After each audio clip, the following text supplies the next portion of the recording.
E onde é que eu estou? Eu comecei a tocar mais ou menos em 88. Eu comecei a tocar, eu tinha 16 para 17 anos, eu acho. Quarta ou quinta banda que a gente toca junto? Por causa do Todds, que era uma banda super legal na época, tal, que era a única banda entre os amigos, assim, tudo. Sei lá, vários amigos em comum começaram a se influenciar, assim, a querer tocar, a querer ter banda.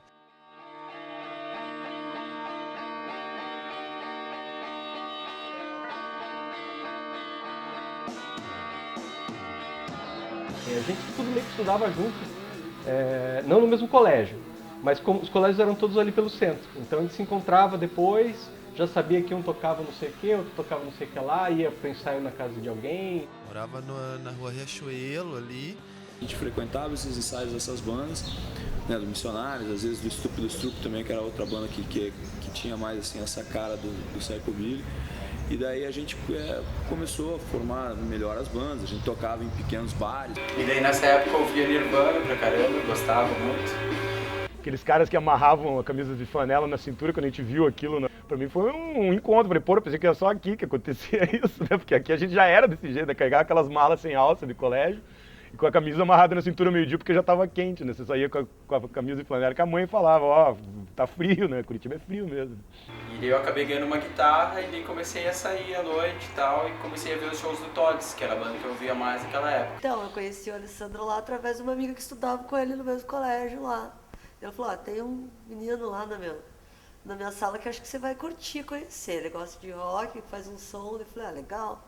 Daí ela me apresentou a Alessandrinha. Daí, junto com a Alessandrinha, eu já conheci o Paia, o Chile, essa galera aí, o Manolo, tudo, tipo, tudo junto já, veio com boi. E daí eu fui morar com a minha avó, em Piraquara. Daí lá eu acabei conhecendo a Deza. E daí a gente é amigo até hoje. Aí nos anos 90 eu montei o bando Cervejas, né? E que daí a gente começou a participar mais da cena, vamos dizer, de bares, assim, a gente tocava sempre, todo fim de semana em bares, a gente começou a ser chamado para tocar em campeonato de skate, nessas coisas que tinham nos anos 90, na cena de Curitiba dos anos 90, né? Que daí a gente já fazia parte.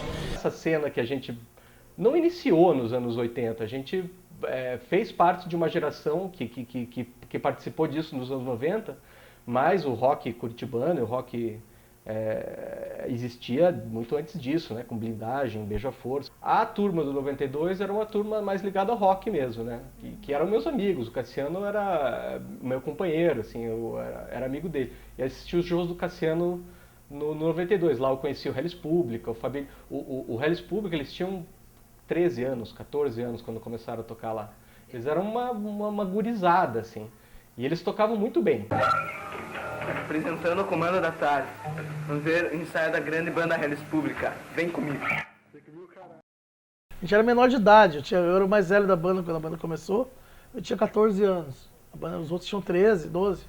E a gente não podia tocar na noite, cara, no começo da banda. De 89 até 90 e pouco, ali, 93, até 92, 93 a gente não podia. Em 91 a gente deu a primeira saidinha, assim, pra tocar na noite. Era um bar ali no Centro Cívico. O que é esse bar? Ele tinha uma banda na época que o Cassiano Fagundes, do Magog, tocava lá. E o Daniel Fagundes era vocalista da Hellis na época. A Hellis ia tocar, mas quando chegasse a polícia, a gente se escondia, tinha uns... Sabe esses freezers, assim, grandes, que parecem um balcão? Mas a gente se escondia dentro do freezer, desligado lá no meio das tranqueiras lá do bar, lá atrás, lá. Chegou a polícia, a gente largava os instrumentos, corria lá pro freezer. Então o Magog tocava enquanto tivesse a polícia, que eram todos maiores de idade. A polícia ia embora, daí chamava a gente lá no freezer lá de novo, a gente voltava a tocar. Eu comecei a sair na época do Cabaré Palhate, que era na Rua São Francisco. Por exemplo, o Cabaré. O Cabaré era um lugar que qualquer banda podia tocar, tanto uma banda grande quanto pequena, e tocava lá. Entendeu? Era um lance que rolava sempre. Banda grande com banda pequena, chamava banda de fora pra tocar, as bandas daqui que abriam pra tocar. Um bar que rolava tributo ao Joy Division, né? Tipo, você chegava no bar, tinha um monte de flor no chão, rolando tributo ao Joy Division, numa festa, assim. E cheio. Era cheio. E cheio. Tenta pegar um pouco do começo só pra você sacar, assim, mais ou menos assim, o JR tocava na rua, com o Ademir Plá. Ele é um cara do reggae, assim, né? Um cabeludão. E o Ademir Plá era um cara louco, era um ex-gerente de banco que resolveu viver uma vida alternativa. Todo mundo conhece o Plá, o Ademir Plá, é. O JR sempre foi um cara muito, como diz assim, ele um open mind mesmo, assim, né? Então, aí, né, eu estudava no Dom Bosco na época, eu vi os dois lá fazendo violão, eles vendiam fitinhas, cassetes e tal. Daí o JR vai pra Florianópolis e volta lá por 86, assim. Aí volta completamente diferente, com o cabelo raspado, né? E com uma banda, com o Rubens K e o Luciano Madaloso. E eles montam o Julia Joy, que é a primeira banda, assim, que canta em inglês, né? Então ele volta com uma proposta também diferente, uma proposta mais gótica, né? Que o JR lançava, sabe? Essa banda aqui era do JR, durante o... Daí ele monta um bar, o 92 Graus, que inaugura em 91. Tocava na banda Julia Joy, daí no porão, assim, o bar foi uma oportunidade, assim, né? Da gente estar com um espaço, assim, na mão, né? Decidido pela família da minha esposa, né? Ele do primeiro lugar ele abriu, mas em 90, mas a gente já tinha que arrumar lugar para tocar antes dele. Já existia o Linus, teve um ano inteiro que a gente tocava no Berlim ainda. Daí que abriu o Júnior. Era uma época que as cenas se encontravam mais todo mundo, assim, era muito legal, assim, eu me lembro assim que era engraçado porque todo mundo que gostava de rock naquela época ia em tal bar, sabe? O Petro Maldito é onde a gente se reunia para beber e o 92 é onde a gente ia para assistir música. Ele dá espaço para quem não tem espaço. Isso aí, o Júnior, a função dele é essa. Ele era um lugar que basicamente quando se descia lá já cheirava rock, né? Colocar um palco ali, umas caixas, nossa, não tem lugar melhor, né? O lugar já tem o formato para isso, né? O lugar ele já foi preparado para fazer show mesmo, né? A ideia era fazer barulho. Se a banda fosse boa, ia adiante. O pessoal saía falando dali um para outro, quando via a banda já estava andando com as próprias pernas, né? Mandava material, né? Mandava material, não chegava e tocava, porque tem uma seletiva, né? E às vezes também não dá tempo. Às vezes recebe muita coisa, fica um monte de banda de fora. Não consegue pôr todo mundo. O outro, o Nico que está sempre fazendo a presença, o Nico que sabe dar porta, tá fazendo do povo, faz uma frente. Isso era mágico, assim, era um lugar que, todo mundo queria tocar lá, entendeu? Assim. Era uma coisa absurda, assim, cada esquina era uma banda. Uma época Curitiba era um celeiro mesmo de bandas. Eu acho que o 92 é das coisas principais, assim, da cena de Curitiba, na verdade, o JR e o 92, assim, porque é um cara que tá segurando até hoje a bandeira, assim, da música independente de Curitiba. Eu acho que tinha muito motivo pra galera montar a banda e sair tocando, sabe como? E ter toda aquela coisa, assim. Digamos assim, quando a gente começou a tocar, né, até tinha uma coisinha assim, a gente era meio anti-cover, assim. Porque o cover era como se fosse, digamos, o filão, né? Eles levavam toda a glória, as casas todas cheias, os melhores bares eram de cover, enquanto que a gente não tinha onde tocar. Então a gente pegava, alugava lugar, chamava a banda de fora, alugava som, fazia cartaz com letra 7, com... Tete a tete, com a pessoa mesmo. Tinha que chegar, andar na rua de gravatinha, que nem a gente fazia show, a gente andava na rua para chamar atenção, carregando guitarra na mão para as pessoas verem que a gente era músico. Eram outros tempos, cara, era bem mais romântico, bem mais divertido assim também. Daí ia pra rua, né? Tipo, lá na década de 89, assim, os primeiros shows que a gente fez, a gente ficava vendo qualquer um que se vestisse estranho na rua, a gente entregava pra Felipe, Ia na 15, né? Ia na 15. Eu já fui quando eu era mais nova na 15, distribuía assim. A gente saía na noite e ia de bar em bar. E em barzinho lá, no 92, Júnior, ó, JR, temos uma banda aqui, pá, ouve aí. Ia lá na rádio, Estação Primeira, ia tudo que era lugar, no barzinho, no Largo da Ordem, ali que todo mundo se reunia pra beber nos domingos, ali, fim de semana. Pô, toca aí nossa fita aí pro pessoal ouvir enquanto tá tomando cerveja. Agora o que acontece, assim, é que, tipo, lógico, o tempo passa e as bandas, né, precisam sobreviver. Muitos dos nossos amigos tocam cover hoje em dia. Mas não que isso seja, assim, um problema, nada, assim, é apenas a visão de que hoje em dia, no meu ponto de vista, já existe uma maturidade melhor de saber que não é culpa dos bares ou das bandas, e sim do público. Hoje o cara monta uma banda, põe lá umas músicas no site lá e fica disparando pra todo mundo um spam lá, pra todo mundo ouvir. Não é assim, cara. Que hoje em dia já existe essa desmistificação, entendeu? Muitas bandas colocam 6 covers no meio do repertório de 13 músicas, entendeu? Aí fica bem mais fácil para agradar um público, tá? A coisa tá bem mais... Né? Antigamente não, antigamente as bandas tocavam só música autoral, assim, cover não. Hoje em dia, tipo, você vai ver tipo, o barzinho do lado que você tá tocando, tipo, Black Keys cover, tem filas. Fila pra entrar. E a banda bacana de Curitiba ali. E a banda autoral daqui, a galera não paga pra ver, eles querem entrar de graça.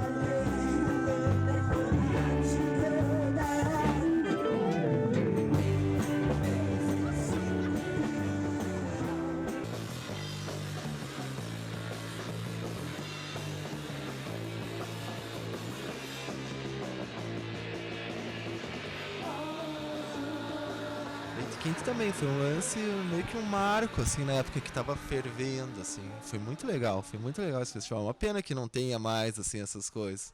Seria mais legal se tivesse. E daí no Late Kate eu participei tocando numa banda que se chamava Prozac. Isso, foi no Politécnico, eu me lembro até hoje, tava bem frio no dia, assim, nesse que eu fui. Foi muito legal também, assim. Tinha várias... Todo mundo era amigo, né? Assim, todo mundo continua amigo hoje, mas como todo mundo envelheceu, meio que perde o contato, né? Tem filho, casa e tal. Mas era incrível, porque a gente chegou lá, não lembro, tinha 200, 300 pessoas e todo mundo se conhecia. Todo mundo, tipo, o pessoal de banda, todo mundo junto. Era a galera de Curitiba, assim, entendeu? Era uma cena. Camila!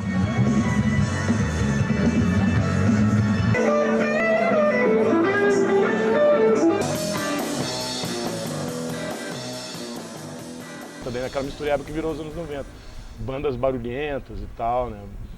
Enfim, mais ou menos a história que eu conheço é essa, né? Esse período assim.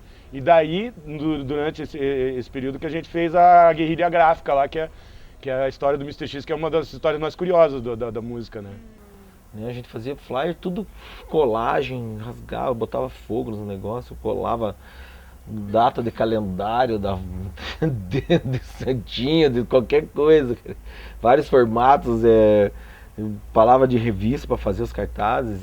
Eram tempos bem mais difíceis, mas essa dificuldade que a gente tinha que ser criativo, né? Como que vai fazer? O Márcio Roberto, ele é o Mr. X, né? Mas ele não se chamava Mr. X na época ainda. As bandas precisavam de cartazes, né? Precisavam de coisas. E o Márcio trabalhava num órgão público. O Mr. X foi um cara, nossa, ele foi importantíssimo, né? Uma peça assim no underground, assim como é o Mr. X, né, cara? Imagine assim um underground sem Xerox, né? Um dia ele foi deslocado, foi transferido para o Xerox, né? Para o setor de fotocópias de uma secretaria onde ele trabalhava. E aquilo ali deu uma luz na gente, né? Ó, vamos fazer ali, né, cartaz com ele, né? Daí ele começou a fazer, mas ele não, na verdade, ele não fazia o usufruto do material do Estado. Ele comprava o próprio toner, comprava o papel, só utilizava a máquina do Estado para fazer, né? Como ele não podia aparecer... Mas ele trabalhava, assim, numa instituição do governo que trabalhava com Xerox, ele usava Xerox para fazer coisa pra galera, cara. Também, né? Tipo, na boa, assim, saca? Não, nada de grandes falcatruas. A gente tinha que dar um nome pra coisa pra ele poder assinar, né, também, né, e ele também ganhava um dinheiro com isso, né, as bandas pagavam, né, bem mais barato do que qualquer Xerox, tudo, né, uma coisa foi uma guerrilha gráfica mesmo, né. E a gente tava um dia reunido, eu, o Luciano Madalosso e o Marcos Gusso, o Coelho, né, e o Coelho falou, na época acho que tinha um personagem de uma novela, né, que não lembro direito, assim, que era o Mr. X, né, que é um cara que não podia aparecer, não sei o quê. A gente ficou brincando com mais que ele era Mr. X, mas na hora eu saquei que a palavra dava certinho, né. Foi um truque publicitário, assim, porque Mr. XM, RX Márcio, Roberto, Xerox. E aí estourou, né? Ele fez uma logomarca, o Luciano fez no CorelDRAW 1.0 na época, assim, algo assim.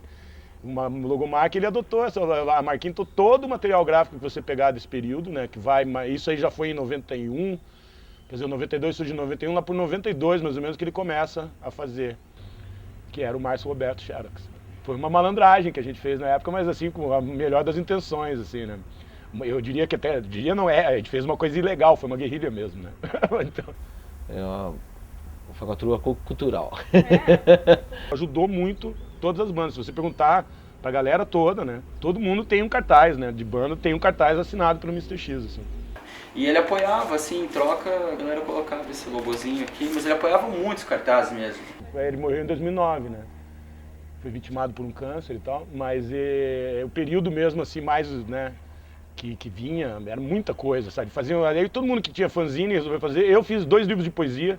Foram páginas e páginas de xerox com filipetas e cartazes, né? Até capa de fita cassete. Anos depois, já nos anos 2000, final dos 90, que ele monta uma banda dele de surf music instrumental, que é o Maremotos, né? A gente montou esse estúdio e começou a gravar várias bandinhas, muitas delas quase todas sem cobrar mesmo, tipo, e só música autoral, né? A gente era meio punk mesmo, né? Do it yourself, a gente tocava, quem não sabia tocar, tocava também. Tocava com uma guitarra que era uma guitarra que não tinha captador, não tinha como captar o som dela, então eu comprava um captador de violão, podrão pra caramba, assim, colava com durex, ligava o captador de violão na guitarra. Fiquei anos tocando assim. Esse período, então, eu diria que esse período era totalmente amador. Apesar da galera tocar feito profissional, era amador porque você não vivia daquilo, ninguém ganhava dinheiro, as pessoas gastavam, ao contrário, gastavam com aquilo. Quem tinha uma Fender, velho, quem ia para os Estados Unidos, quem tinha pai rico, velho. Agora você entra numa loja no centro, você escolhe qual Fender você quer, a cor que você quer. Pô, eu tinha uma caixa quando eu consegui comprar uma caixa de guitarra de 4 alto-falantes, meu, todo mundo queria namorar comigo. Hoje em dia, como tem a FAP, a própria Belas Artes e os cursos de música que surgiram, então essas bandas que estão se formando agora, dos jovens, tem muito mais formação teórica e de instrumento mesmo, de prática, do que a gente tinha na época, né? Tipo, a gente vai tocar lá e ganha 2 latas de cerveja por músico, um ou outro só. Mas talvez eu tenha me expressado errado, mas de repente é realmente por causa do público mesmo, porque não vai. Se o Daí público os caras não também enche vão o ter bar, prejuízo. como que o bar vai te pagar aquilo? É difícil fazer, cara. Eu nunca fiz um festival. Sempre quis fazer, mas quando eu vi a dificuldade que é pra fazer e o prejuízo que dá... A gente conseguiu um apoio, assim, pra fazer um show num parque e os caras levaram a gente lá no parque, lá no... Eles acharam que a gente não ia. Mas a galera foi, cara. Meia dúzia. É legal, chegamos lá, equipamento, fazer um barulho do cara. Construíram até um palco pro festival equivocado de 3 metros de altura, assim, que... Acabou que todo mundo acabou vendo o show de cima do palco mesmo. Tem que ter apoio de tudo, né, de todos os lados que você puder conseguir apoio. Não é porque eu cresci, né, de uma época que não se tinha apoio nenhum, que eu acho que tem que ser assim hoje, é bem pelo contrário, né? Hoje em dia tem a consciência, hoje em dia tem os espaços, eles estão parados. A melhor maneira, como dizem até hoje, de divulgar ali no boca a boca, ali, né? Se você não chegar na pessoa, não for até teu público, o artista, Milton Nascimento já dizia, o artista tem que ir onde o povo tá. Eu tô aqui pra dar autógrafo, cara.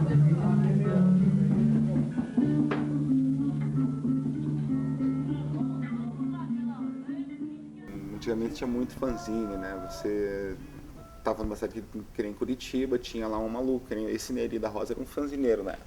Ele escrevia sobre várias bandas e mandava pelo correio o pessoal de Maringá, e o pessoal de Maringá mandava os fanzines lá pra cá. Nessa, o Neri mandou todas as bandas da cidade para Nova York. Aí ele recebia de um cara fanzineiro de lá, bandas de lá, como se fossem as bandinhas locais de lá. Então, assim, ele tinha toda a coleção do Sonic Youth, toda a coleção do Cebador, de todas as bandas alternativas assim, incríveis dos Estados Unidos, ele tinha tudo em casa, como demo. Assim como as nossas demos estavam na casa desse maluco lá em Nova York, que é o Scott.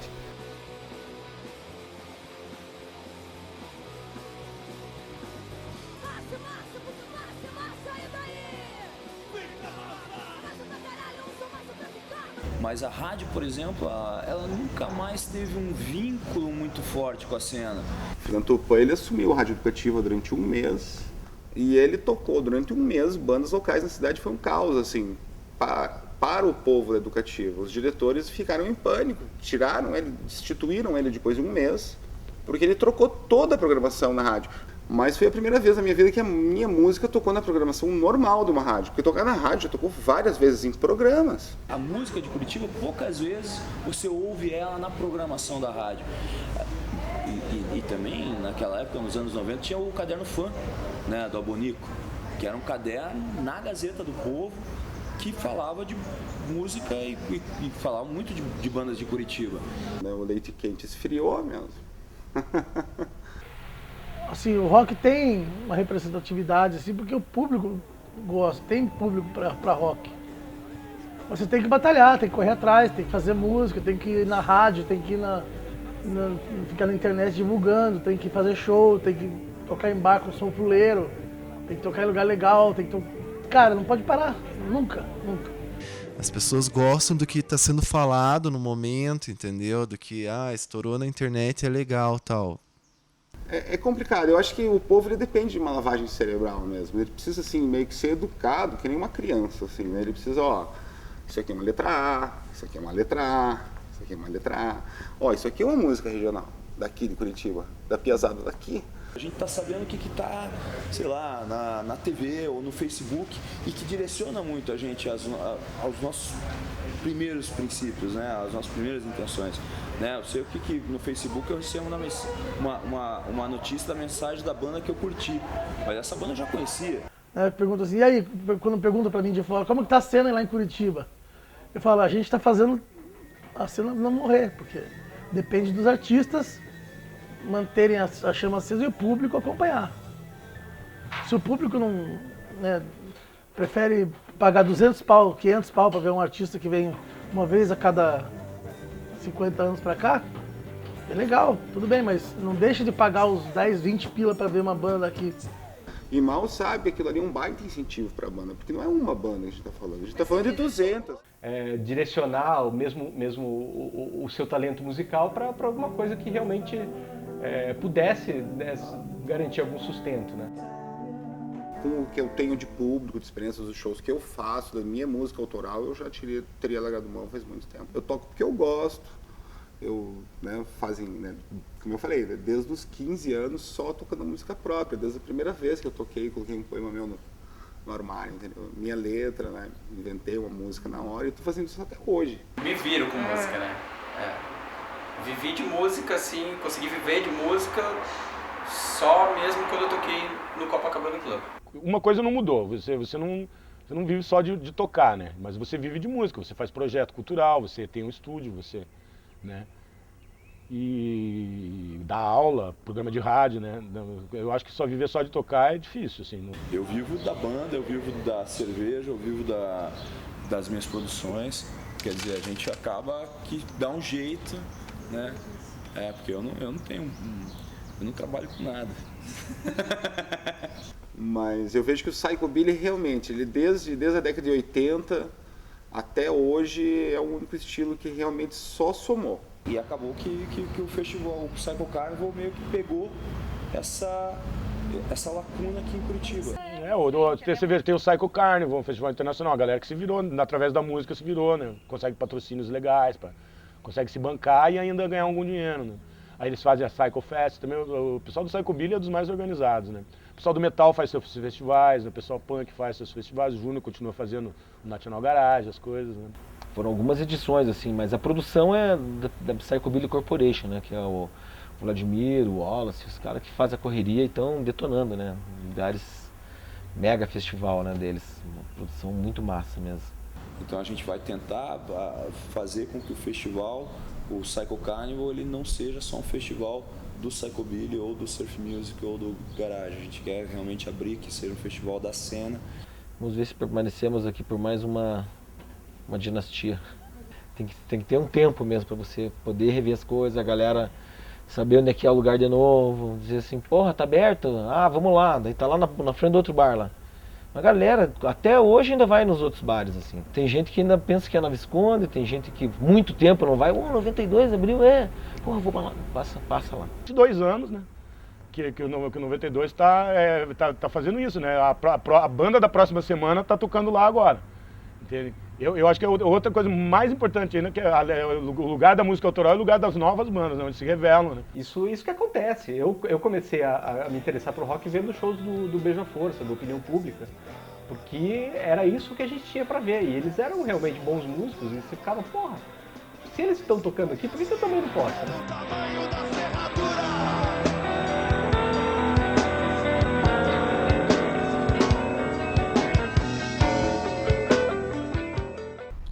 Eu falo sempre, a gente não tem um espelho em Curitiba, mas tem muita coisa legal em Curitiba, muita coisa bacana, pop ou não tão pop, coisa, porra, garageira, legal e tal, e a gente não ouve falar, que a gente não sabe, que a gente não sabe, e a formação de público passa por aí. Enquanto a gente não conseguir fazer uma formação de público, a gente vai padecer com a banda cover, a gente vai padecer com a artista de fora, a gente vai padecer para esse monte de coisa.